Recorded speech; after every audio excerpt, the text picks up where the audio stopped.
West Coast Cookbook and Speakeasy with Chef Justice Putnam. Netrootsradio.com.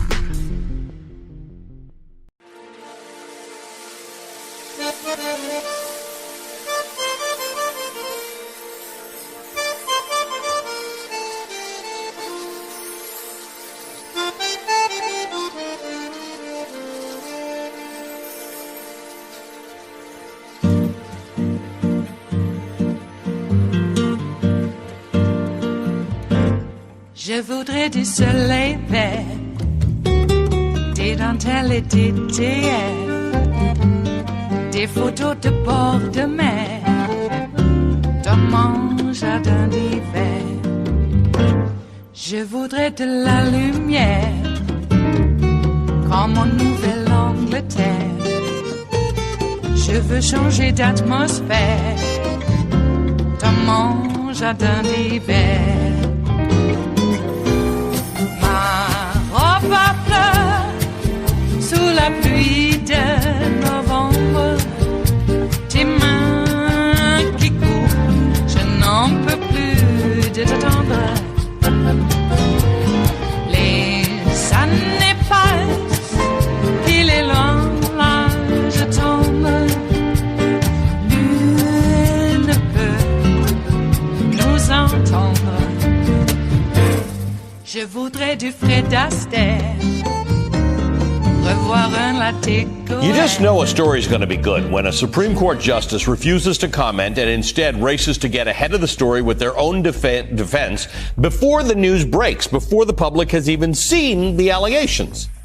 That's definitely the case here, where Supreme Court Justice Samuel Alito raced to publish this op-ed in the Wall Street Journal entitled "ProPublica Misleads Its Readers."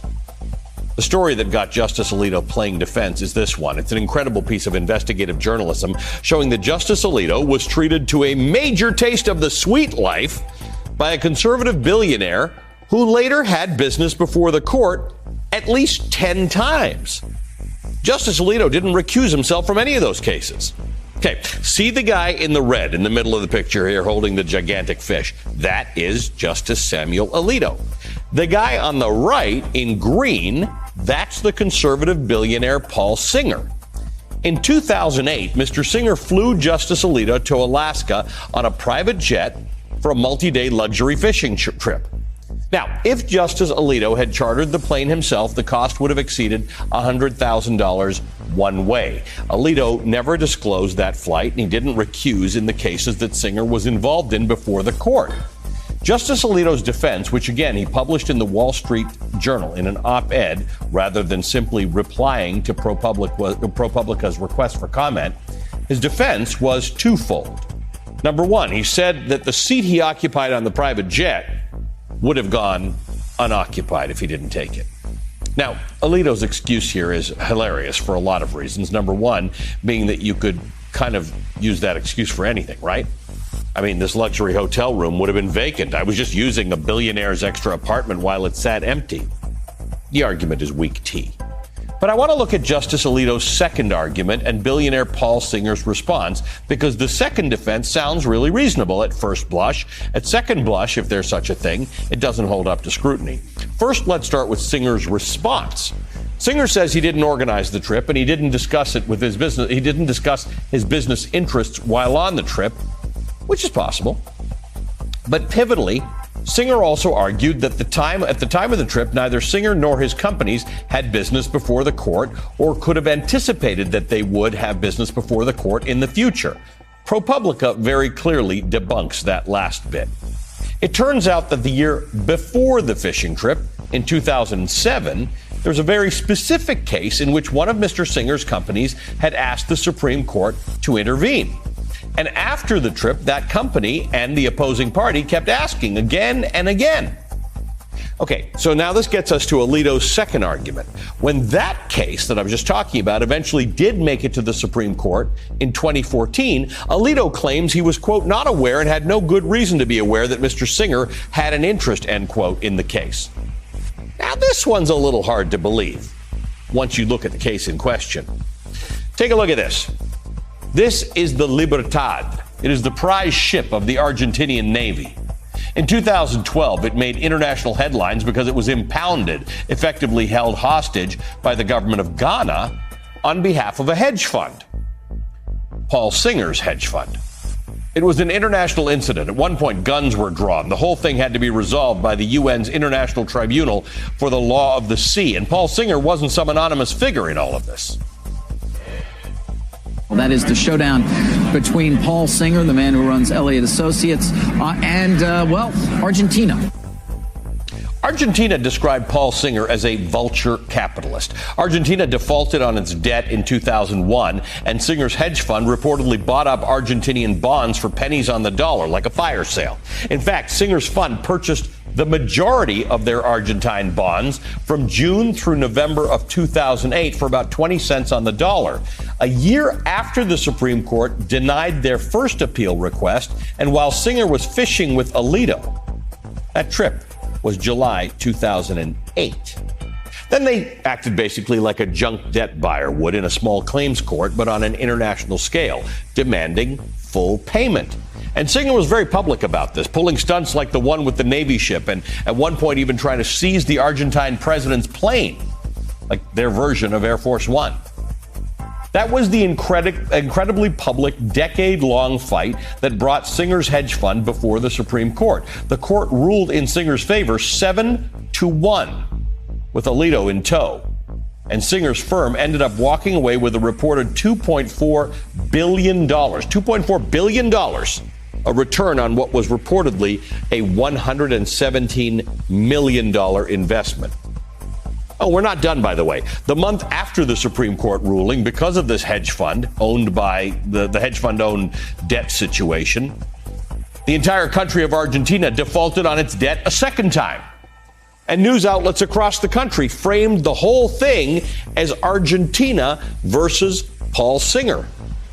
So sure, maybe it's possible that Justice Alito didn't know Paul Singer was involved, but Alito really must not have done his research. Ultimately, that case was not decided by Alito alone. The ruling, as I said, was 7-1. And it's impossible to know if anything Singer did or said swayed Alito at all.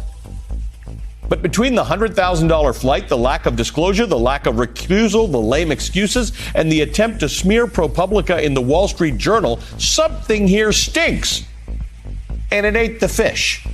Joining us now is the ProPublica reporter Joshua Kaplan. He's part of the team that broke this illuminating story about Justice Alito last night. Josh, good to see you. Thank you for being with us.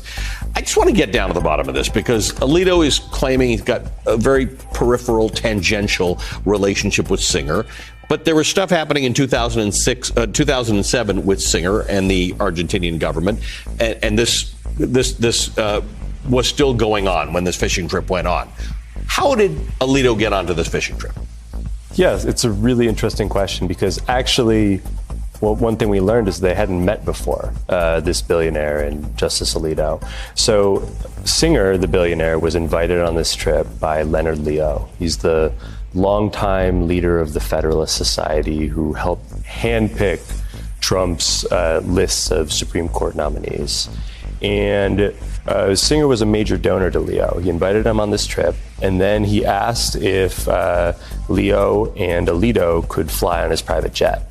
And so, there's a lot we still don't know about the genesis of this trip, but all roads so far point to Leo. I mean, he's the only connection between these various prominent guests on the trip. It was a trip with the justice that Leo had just played a key role in confirming to the Supreme Court, a judge that Leo had clerked for, and then two major donors to Leo's network of political groups. So Leo has responded to your article, Leonard Leo. He had said, quote, "I would never presume to tell justices what to do, and no objective and well-informed observer of the judiciary honestly could believe that they decide cases in order to cull favor with friends or in return for a free plane seat or a fishing trip."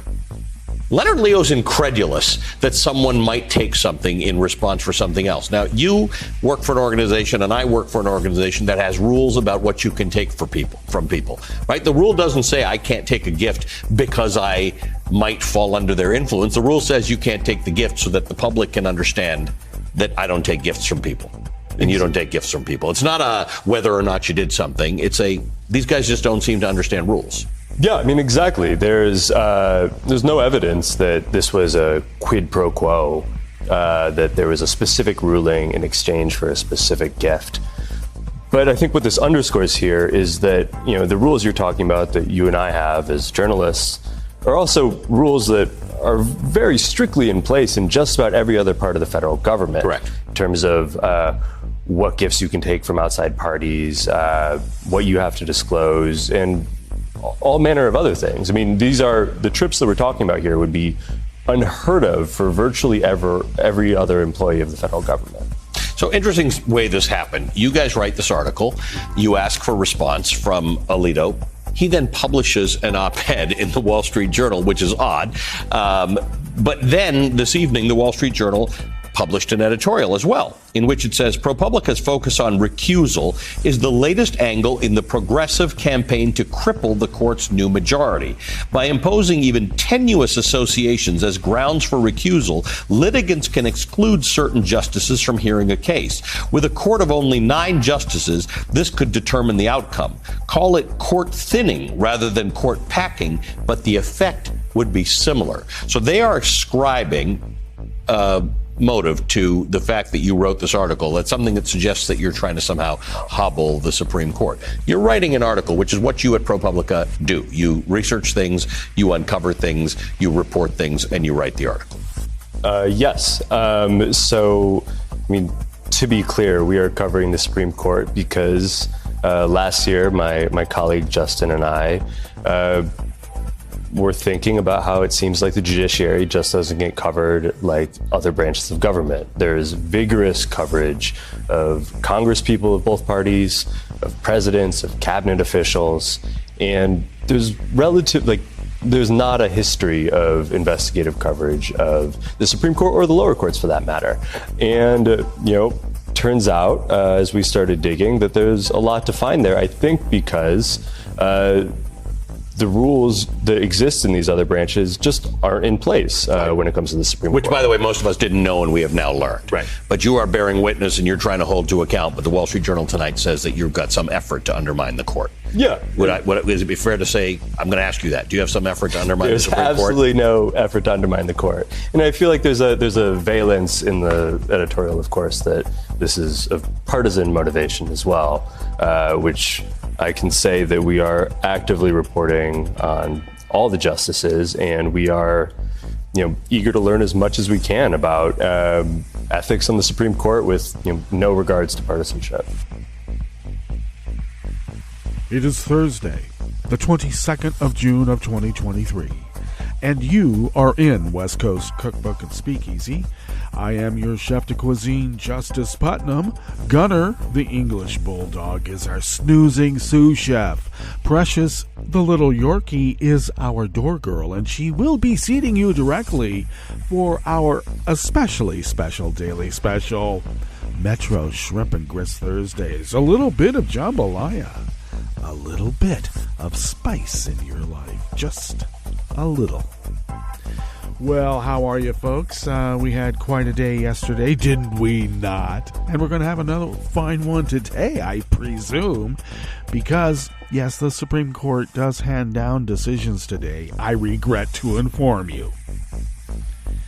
So, they softened us up the last time around, and I made mention that they softened us up because something's coming down, and apparently we won't like it.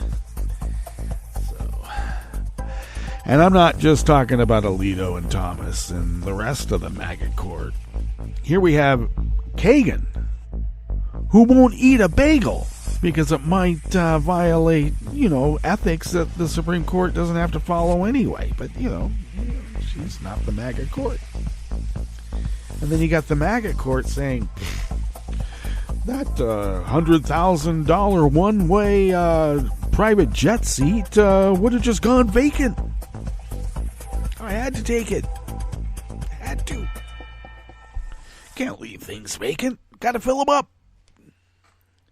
Okay. Boy, I got to tell you, the fishing hole they took those guys to was pretty good. Man, oh man. Jeez, you got salmon as big as tuna. Not quite, but you get my meaning. So, and I guess that was just homey affair. Because apparently Alito's a food critic too, because he's eaten in the finest restaurants. And when he was on that camping trip, it was just homey fare. There was nothing elegant about it. You know, they're called the Supreme Court for a reason, because they're so supreme. They don't need to, well, they aren't actually breaking the rules, you understand, in their minds. If the rules don't apply, they would be breaking them anyway.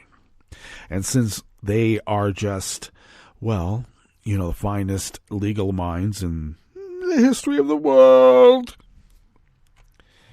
they are immune to any undue influence.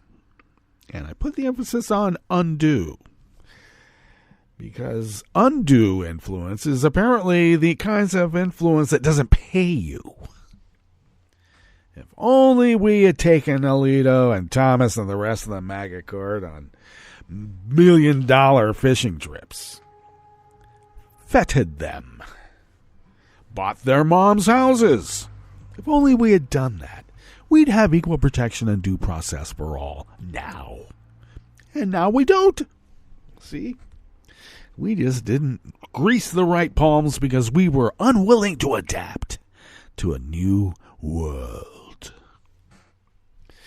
You know, it seems like the new world's pretty much like the good old days when people's palms were greased. If you wanted to have your grease palmed, that's a completely different thing.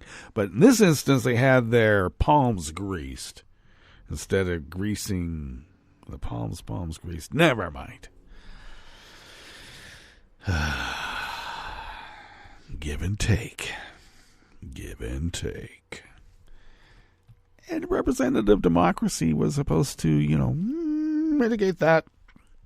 But we were also not to be a party system. We were warned. We were also warned about massive money interests taking over our government, because even then the founders said massive money types don't have any national allegiance and you got to be careful with them. Okay? Not everybody's a nice guy like John Hancock. Just saying. Moneyed guy. Quite a flourish in his signature.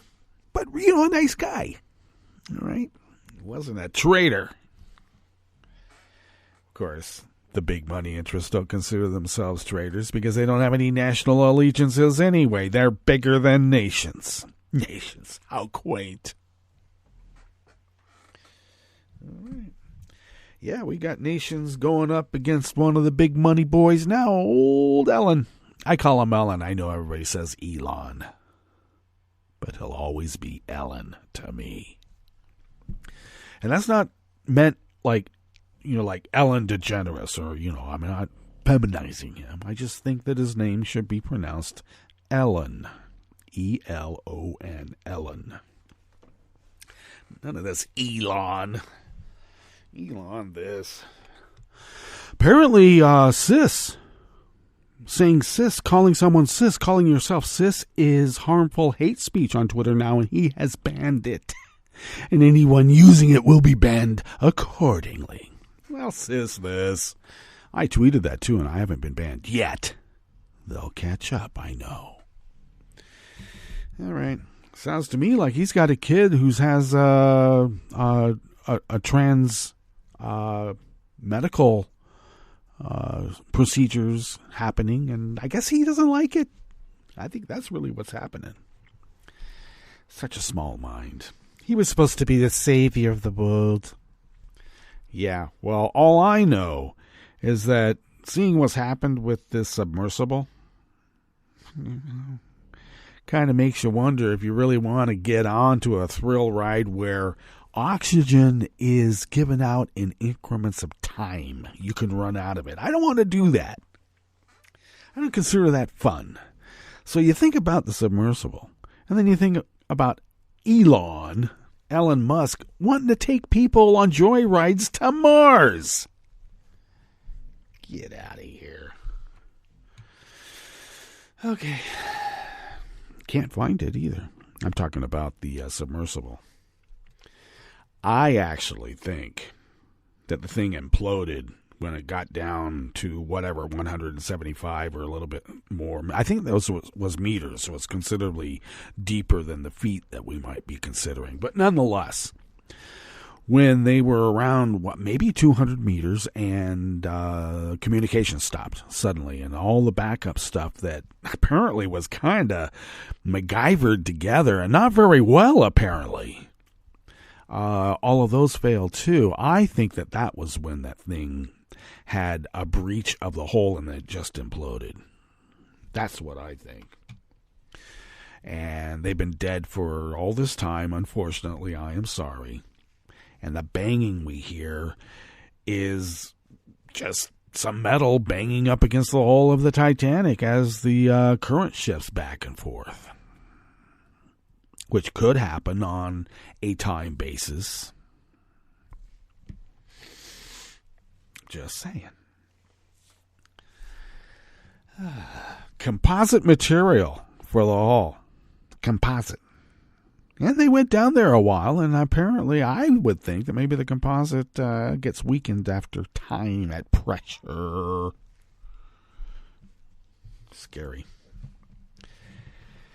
And I don't know, was it hundreds of scientists or concerned professional scientists and engineers, etc., who composed a letter to this guy, the CEO, Rush, who and they said that, you're marketing this as an experimental craft, and we just don't think this is good for the industry, and you better slow down because you could have catastrophic results, and it could hurt not only you but the whole industry, and the industry is more important.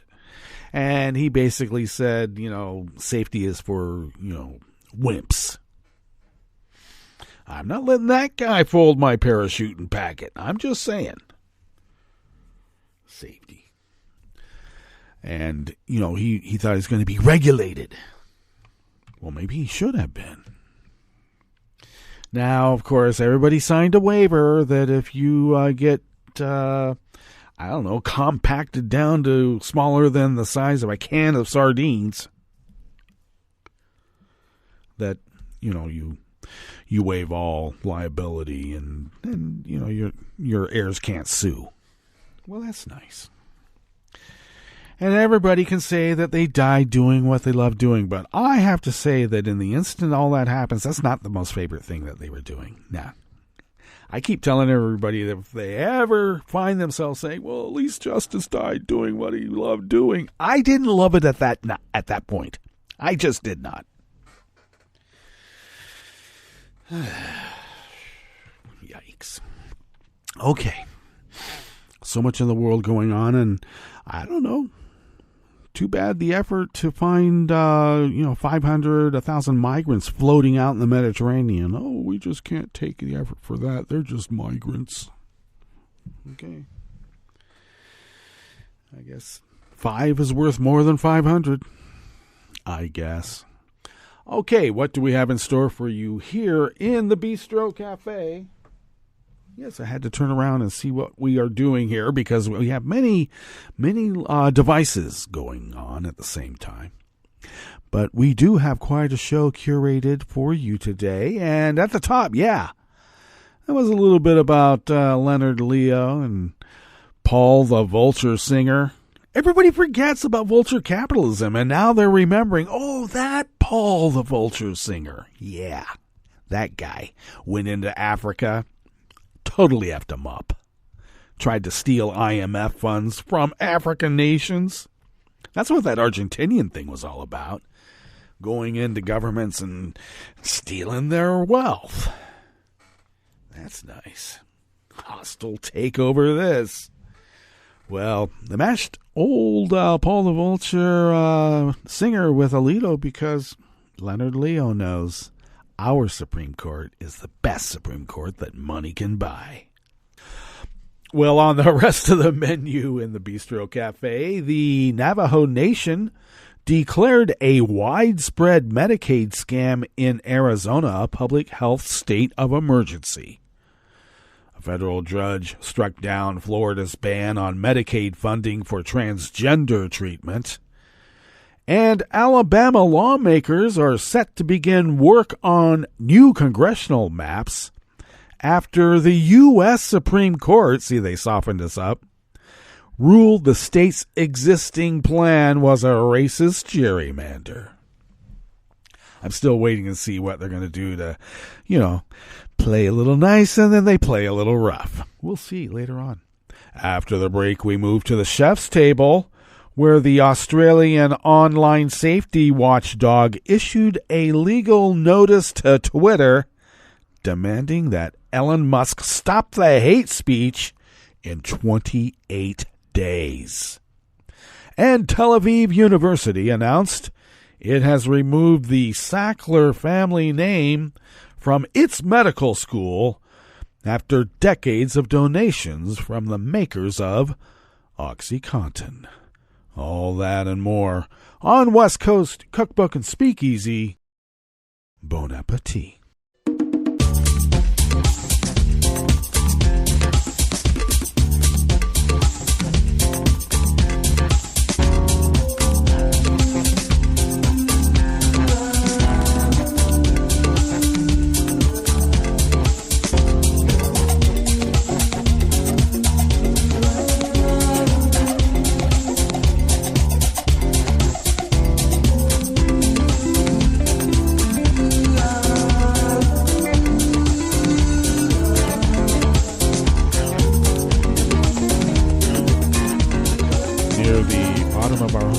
At netrootsradio.com. To the right of the page is the chat room link. Chat room is monitored by Kelly Lincoln. Thank you, Kelly, and for everything else that you do. Across the page from that chat room link to the left and down just a skosh near the bottom of our homepage at netrootsradio.com is the link to our Patreon page. And please become a recurring Patreon of Netroots Radio. Does this sound like I'm whining? I am. Because if we were not receiving your recurring patronage, we would not be able to, keep this powerhouse of resisting as we have been resisting for all these years. And it's because of your help, and we thank you for your generosity. Now, how have people been generous? I'll tell you. They've bought us a cup of coffee, an espresso type coffee, by the way. And instead of sending the coffee liquid to us, they send us the funds. And then we're able to pool those funds and put a big dent in those bills. And that's how we do it. And we thank you for allowing us to do it. Really. And I have to mention also, because it is required, that if it wasn't for you, we would be unable to fulfill our civic duty as the founders originally intended. So many, many years ago. Okay. If you would like to follow Netroots Radio on Twitter, Mastodon, and Spoutable, you can do so at Netroots Radio. Tom takes care of those and a lot more, too. Thanks, Tom. Follow me on Twitter, Mastodon, and Spoutable at Justice Putnam. I post the show notes and links diary on Daily Co's 10 minutes before showtime, and you can access those show notes and links diaries. Even the Justice Department, Musique Sans Frontières. Scroll down, you'll find them. But you can do that, find all of the real reportage and whatnot, by going to my social media feed, and the links are right there. Yes, they are, or social media page. You can follow the show on Twitter, such as it is, at Cookbook West, and pick up podcasts. Please pick up podcasts by way of Spreaker, Stitcher, TuneIn, iHeart, YouTube, iTunes, etc., etc., etc. Alrighty. People still say that? I do. We are now attending to the first offering in the Bistro Cafe of West Coast Cookbook and Speakeasy, and it is by Anita Snow out of the Associated Press. A widespread Arizona Medicaid scam that has left an unknown number of Native Americans homeless on the streets of Metro Phoenix is being declared a public health state emergency by the Navajo Nation as fraudulent sober living homes lose their funding and turn former residents out onto the streets. The emergency declaration was issued last week by the Navajo Nation Commission on Emergency Management and signed this week by Navajo Nation President Boo Nigrin. According to documents posted on the Facebook page of the tribe's Operation Rainbow Bridge, which was created to deal with the scam's effects on its enrolled members. I apologize for mispronouncing any name that is ever mispronounced ever in the history of Netroots Radio, just saying. The declaration allows the tribe to add more personnel, travel resources, medical supplies, funding, and other means of support to address the ongoing problem. Navajo Nation Attorney General Ethel Branch said earlier this month that the tribe's law enforcement teams, over the course of several weeks, made contact with more than 270 Native Americans released onto the streets of Metro Phoenix by sober living homes that have been targeted by a state crackdown on fraudulent billing. Navajos account for most Native Americans grappling with addictions who have been affected by the scam and subsequent crackdown. The Salt River Pima Maricopa Indian community has also warned its members about the deceptive providers with billboards outside its reservation in Scottsdale. The Arizona Healthcare Cost Containment System, the agency that manages Medicaid payments for the state this week, announced several more changes that aim to stop payments to deceptive organizations that have been billing for services that are not provided, not appropriate, or unnecessary. The agency's website says a 6-month moratorium is being placed on new enrollments for certain types of residential and outpatient behavioral health providers and non-emergency transportation services. Some providers will now be required to have background checks and site visits. Oh my! How terribly overregulated are they? Providers also can no longer bill the state for Medicaid money on behalf of others, and certain kinds of claims are now being flagged. Payments have been cut off to more than 100 providers suspected of fraudulent billing. Arizona officials announced in May they were investigating a huge Medicaid funding scam that potentially affected thousands of people, most of them believed to be Native Americans.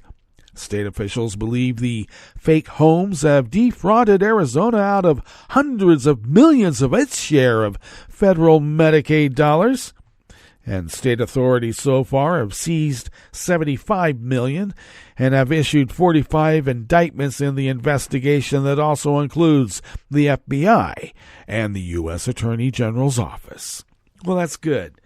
Too bad hundreds and hundreds and hundreds of Native Americans are just pushed out into the street. How about maybe putting them into temporary homes until we can figure out what the hell is going on?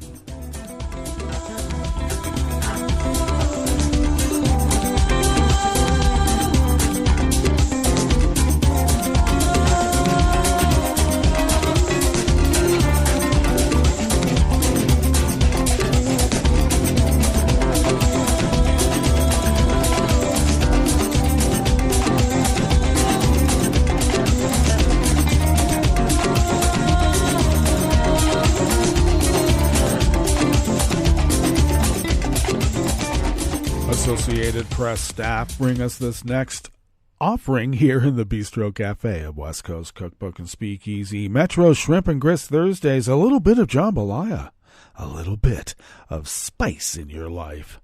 A federal judge yesterday, Wednesday, struck down Florida rules championed by DeSantis, restricting Medicaid coverage for gender dysphoria treatments for potentially thousands of transgender people. Gender identity is real, and the state has admitted it. U.S. District Judge Robert Hinkle wrote in a 54-page ruling. He said a Florida Health Code rule and a new state law violated federal laws on Medicaid, equal protection, and the Affordable Care Act's prohibition of sex discrimination. They are invalid to the extent they categorically ban Medicaid payment for puberty blockers and cross-sex hormones for the treatment of gender dysphoria, Hinkle wrote. The judge said Florida had chosen to block payment for some treatments for political reasons, using a biased and unscientific process, and that pushing individuals away from their transgender identity is not a legitimate state interest. An email seeking comment from the DeSantis office was not immediately returned, because why would they? Hinkle's harsh language echoed that in his ruling 2 weeks earlier, or 2 weeks ago, over a law that bans transgender minors from receiving puberty blockers.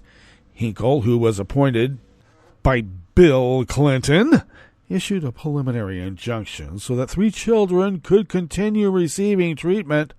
The DeSantis administration and the Republican-controlled legislature had banned gender-affirming treatments for children, and a law that DeSantis signed in May made it difficult, even impossible, for many transgender adults to get treatment. The latest ruling involved a lawsuit filed last year on behalf of 2 adults and 2 minors, but advocacy groups estimate that some 9,000 transgender people in Florida use Medicaid to fund their treatments.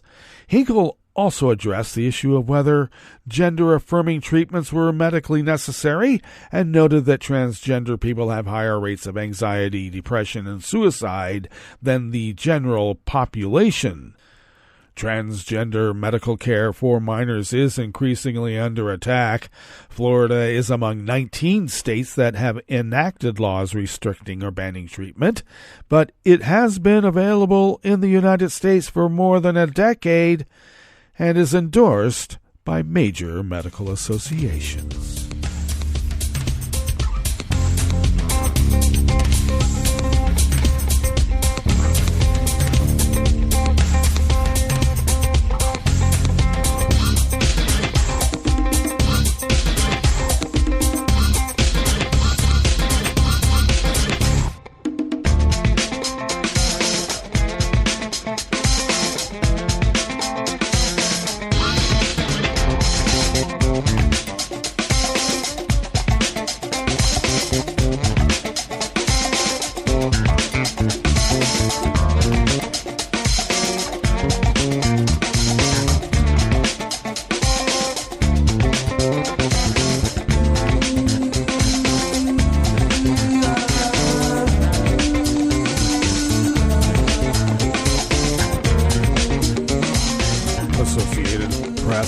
Bring us this final offering here in the Bistro Cafe of West Coast Cookbook and Speakeasy.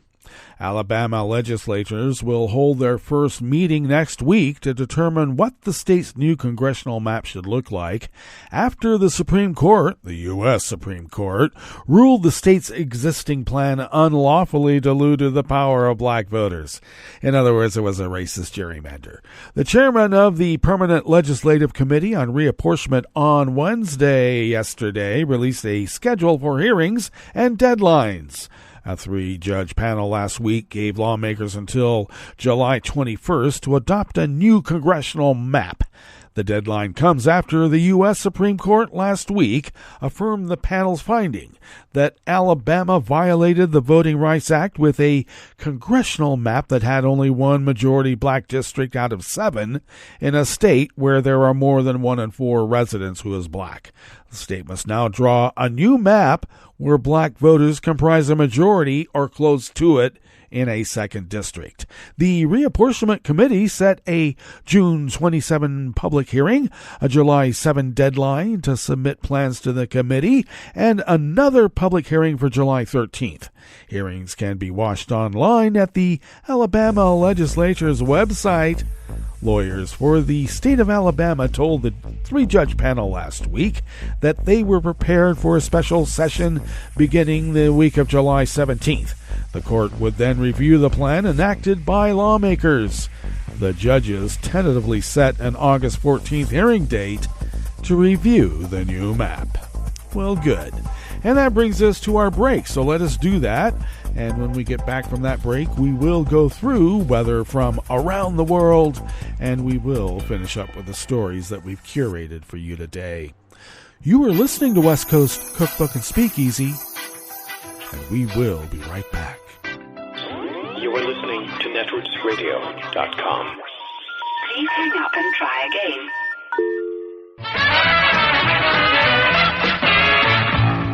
From a point at sea to the circles of your mind, a new force is at work for planetary transformation.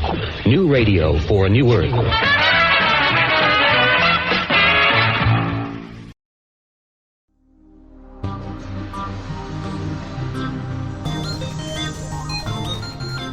This is Scientific American's Science Quickly. I'm Karen Hopkin.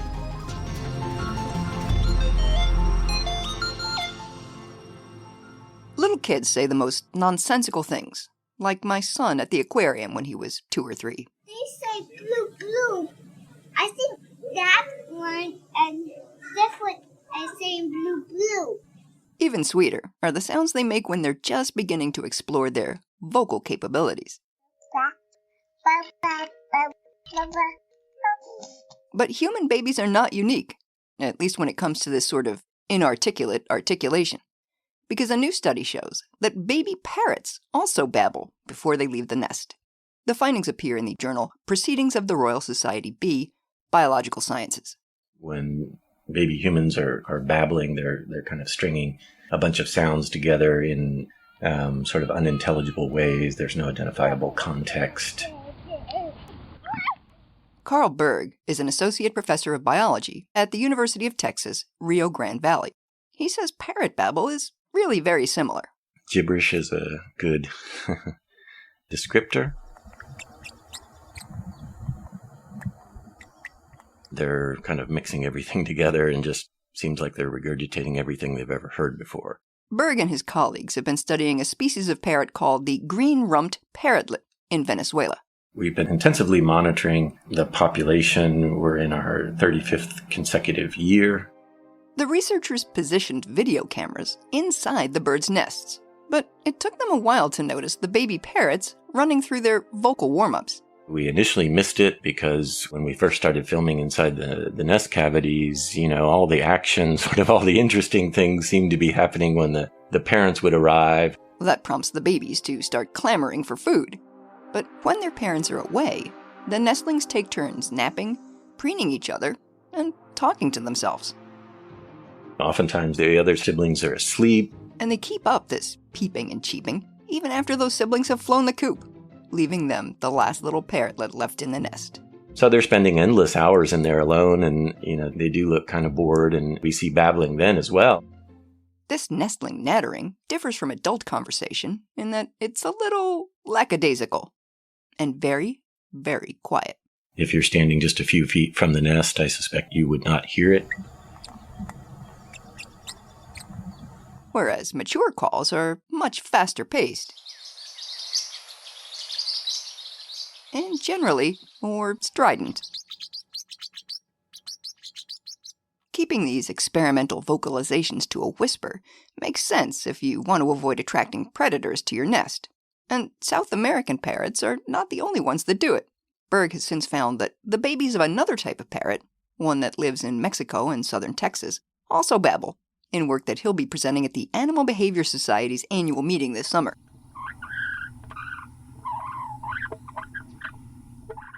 Now, as to what all this babbling is about, Berg says it's not likely a form of social communication, because the birds often do it when no one else is listening.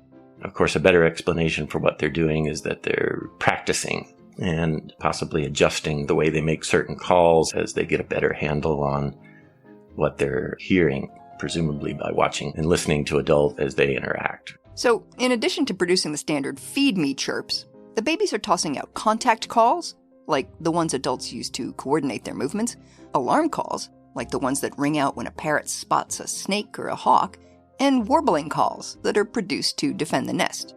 But in babbling, all these calls are just sort of jumbled together, without any readily identifiable purpose or context. It's like a rehearsal for when the birds really do have nests to defend, behaviors to coordinate, and predators to warn about. So babbling is a medley, a tossed salad of all these different calls that either are already or will eventually be used in more specific functional contexts. Berg also found that a babbling parrot's playlist can be boosted by steroids. By giving a modest dose of corticosterone to nestlings twice a day for a week, we were able to show that the corticosterone-treated nestlings had a larger repertoire.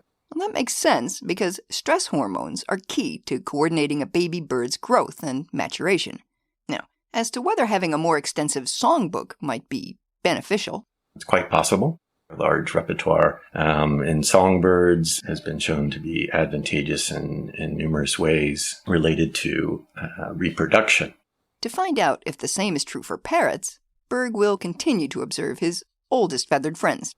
One way we can figure that out is by continuing the long-term ecological monitoring, where we capture essentially every individual in the population and put unique color bands on them.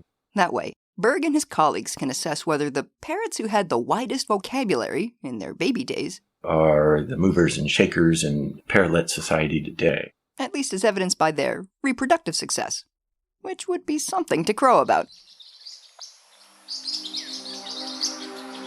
Science Quickly is produced by Jeff Delvicio, Tulika Bose, and Kelso Harper.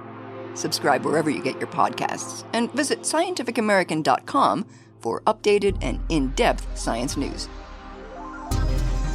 For Scientific American's Science Quickly, I'm Karen Hopkett.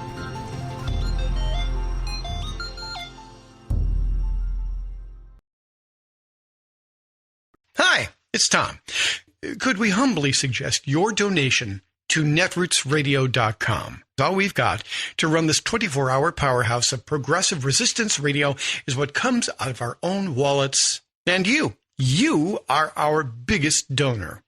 It doesn't take much, $3, $5. Just go to the bottom of our netrootsradio.com page and hit our secure donate button. Heck, you can even make a recurring contribution. So donate what you'd like at the bottom of our netrootsradio.com's homepage. Because you are our biggest donor. netrootsradio.com. Together, we are Resistance Radio.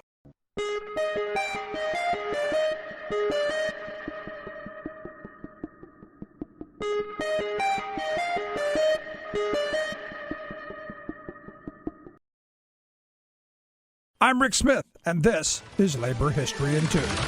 On this day in labor history, the year was 1969. That was the day that the Cuyahoga River, which winds its way through Cleveland, Ohio, caught on fire. Cleveland was once the 6th largest city in the nation. During the early 20th century, the city had a booming steel industry. Clevelander John D. Rockefeller made the city a leader in oil refining. But after World War II, industries left strong union cities like Cleveland and Detroit. These jobs moved south and overseas, where wealthy industrialists could exploit workers in markets with weak labor protections. As a result, Cleveland fell on hard times. During the 1960s, the city lost 150,000 residents. As jobs left town, so did the workers. The once proud factories that lined the banks of the Cuyahoga River had brought jobs to the city, but they also pumped pollution into the waterway. When a passing train put off sparks, the river oozing with oil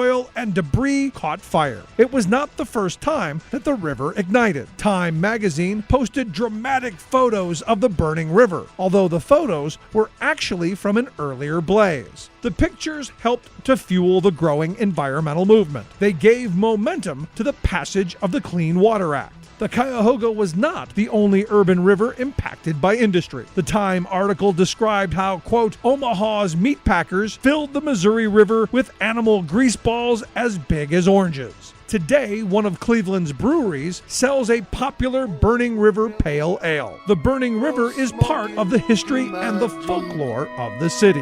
Burn on, big river, Burn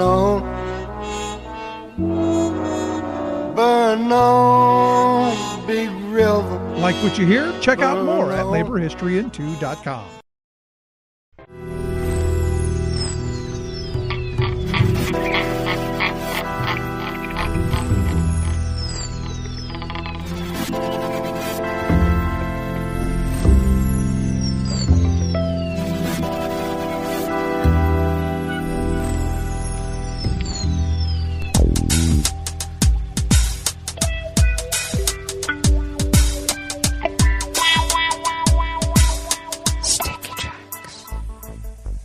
Thank you for accompanying us here to the chef's table at West Coast Cookbook and Speakeasy. Metro Shrimp and Grits Thursdays, a little bit of jambalaya, a little bit of spice in your life. We always begin weather from around the world along the banks of the Rogue River in the Rogue River Valley of Southern Oregon on the west coast of the continental United States of America, where it is 61 degrees Fahrenheit, expecting highs around 90, which is a tad warmer than what we had yesterday. Sunny to partly cloudy throughout the day. A stray shower or thunderstorm is possible. And winds will be out of the north at 5 to 10 miles per hour. A few clouds overnight with lows in the upper 50s. Winds out of the west-northwest at 5 to 10 miles per hour. And then intervals of clouds and sunshine tomorrow. A stray shower or thunderstorm is possible also tomorrow, and highs will be in the mid to upper 80s. Winds out of the west-northwest at 5 to 10 miles per hour. Grass pollen is rated very high in our little town of Rogue River. The air quality index for the region is in the good range at 17 parts per million, and that daytime UV index remains very high at level 9, so take care. Barometric pressure is falling at 29.93 inches. Visibility is up to 9 miles, and relative humidity is at 78%. Weather from around the world is brought to you by a crowd of crowdsourced weather stations that a crowd crowdsources from around the world. London is 81 degrees and sunny. Paris is 73 and fair. Rome is 94 degrees and sunny. Kyiv is 84 and mostly cloudy. Kabul is 83 and clear. Hong Kong is 86 degrees and partly cloudy. Tokyo is 62 and cloudy. Sydney, Australia is 52 degrees and cloudy. San Francisco, California is 56 and cloudy. And New York is 62 degrees Fahrenheit and cloudy. And that is weather from around the world, brought to you by a crowd of crowdsourced weather stations that a crowd crowdsources from around the world.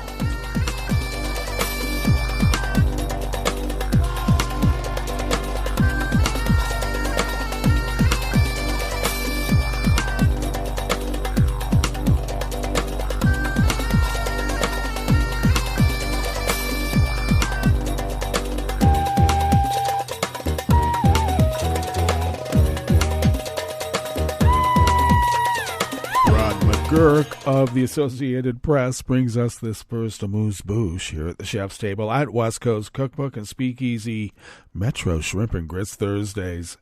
Australia's online safety watchdog has issued a legal notice to Twitter demanding an explanation of what the social media giant is doing to tackle a surge in online hate since Tesla CEO Elon Musk bought the platform. Australia's eSafety Commission describes itself as the world's first government agency dedicated to keeping people safer online. The agency said today that it received more complaints about online hate on Twitter in the past 12 months than any other platform and had received an increasing number of reports of serious online abuse since Musk took over the company in October. The Australian agency's boss, eSafety Commissioner Julie Eamon Grant, said she sent a notice to the San Francisco-based company with 36 detailed questions on how Twitter's policies about hateful conduct are enforced. If Twitter does not respond with factual and truthful responses to all questions within 28 days, an Australian judge could fine the company up to $476,000 U.S. for every day of delay, Amon Grant said. Twitter did not immediately respond to a request for comment today, but when they do, it's always with a poop emoji. The e-safety notice followed Musk's announcement in November that he was granting amnesty for suspended accounts. This led to 62,000 banned or suspended users being reinstated to the platform, including 75 accounts with more than 1 million followers each, e-safety said in a statement. Twitter's global workforce had been slashed under Musk from 8,000 employees to 1,500, with trust and safety teams shed. Twitter had removed all public policy staff from Australia. British rights group Centre for Countering Digital Hate found instances of racial slurs on Twitter soared immediately after Musk bought the company. A racial epithet used to attack black people was found more than 26,000 times in the week following Musk's takeover, 3 times the average for 2022, the Centre found. The Centre also found users who pay for a Twitter blue check seem to enjoy a level of impunity from the platform's rules on online hate.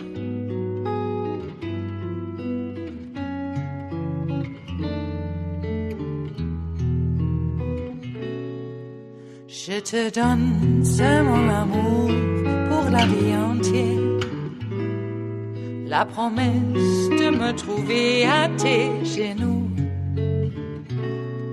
Aussitôt que tu m'appelles, rester toujours fidèle, c'est tout, c'est tout.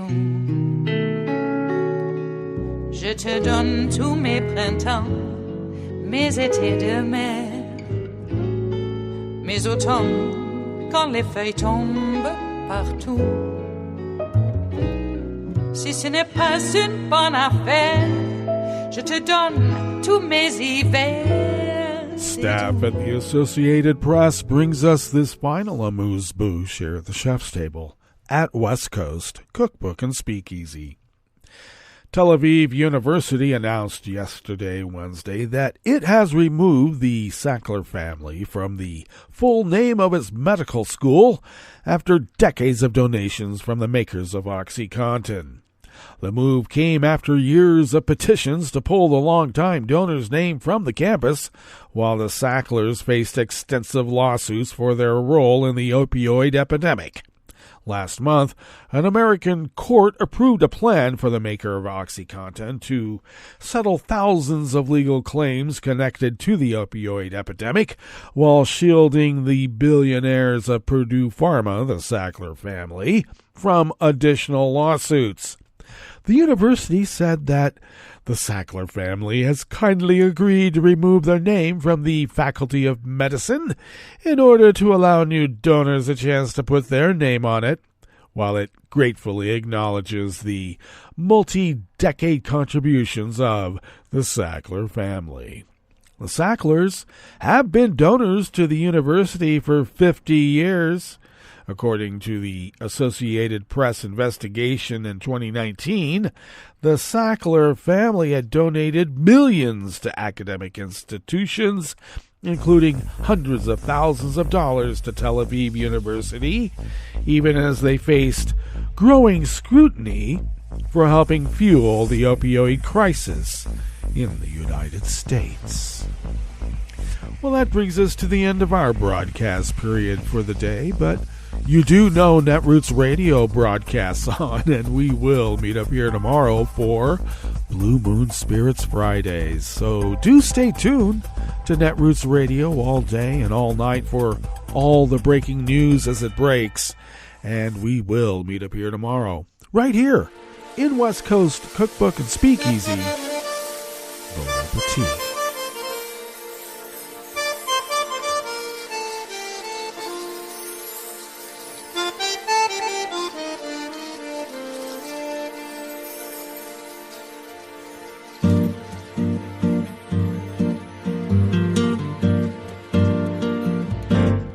Je voudrais du soleil vert, des dentelles et des théières, des photos de bord de mer, dans mon jardin d'hiver. Je voudrais de la lumière, comme en Nouvelle-Angleterre.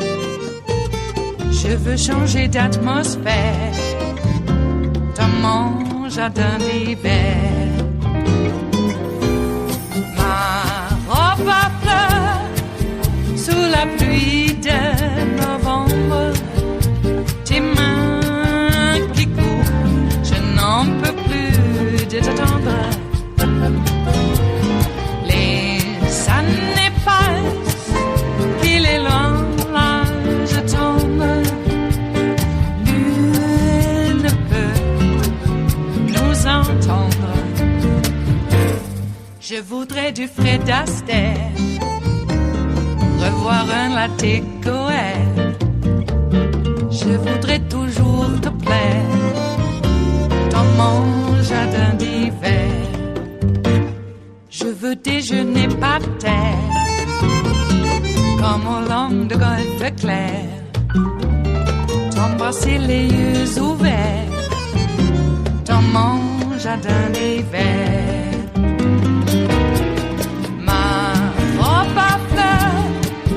Sous la pluie de novembre, tes mains qui courent, je n'en peux plus de t'attendre. Les années passent, il est loin, là je tombe. Nul ne peut nous entendre. Ba-da-da-dum-di-da-dum.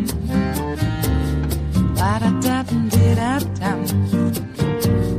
Ba-da-da-dum-di-da-dum.